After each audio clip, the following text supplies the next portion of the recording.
Emmanuel Faux, Europe Nuit, autour du monde. Autour du monde, le regard international d'Henri Guirchoun qui s'intéresse ce soir à la Chine où une campagne anti-corruption lancée par le président Xi Jinping bat son plein.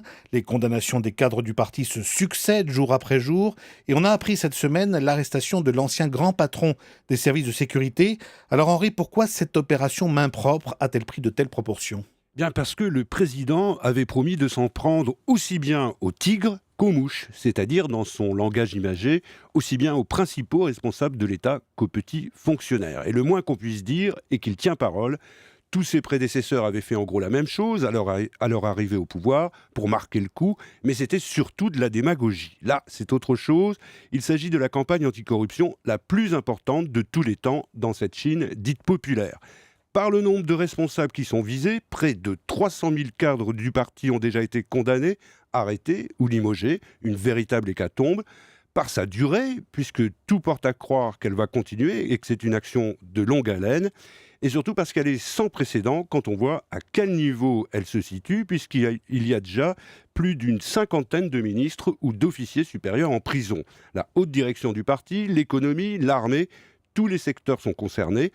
Et le cas le plus emblématique est effectivement celui de M. Zhou Yongkang, l'ancien patron de la sécurité, membre du comité permanent du Politburo, la plus haute instance du pays.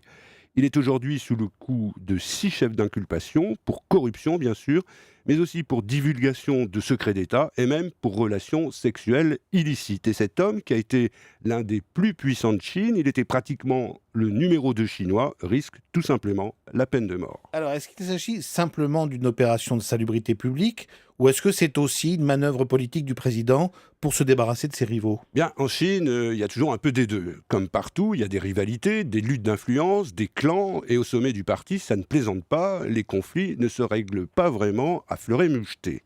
Monsieur Zhou est loin d'être le seul membre du Politburo à ne pas avoir les mains très propres, mais son principal tort est de s'être farouchement opposé au président Xi. Selon certaines rumeurs, il aurait même voulu le faire assassiner avant sa désignation.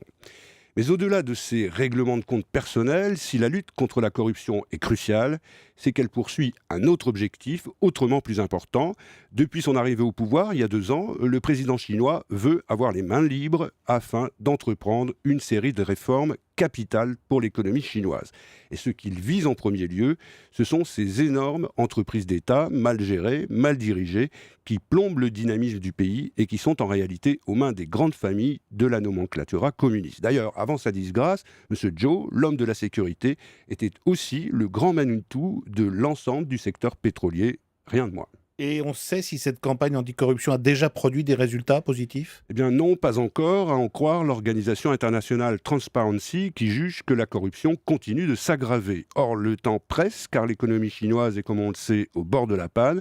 Alors, soit le président Xi parvient à l'assainir et à la remettre sur les rails d'un nouveau cycle de développement, et là il devient un héros, le sauveur du parti, un nouveau Mao, soit il échoue, et la gangrène de la corruption emporte non seulement le Parti communiste chinois, mais le pays tout entier dans une crise aux conséquences imprévisibles. C'est un pari immense, un pari qui engage l'avenir de la Chine, ce qui veut dire aussi qu'il concerne tout le monde. L'opération main propre Made in China dans le regard international d'Henri Guirchoun. Merci Henri.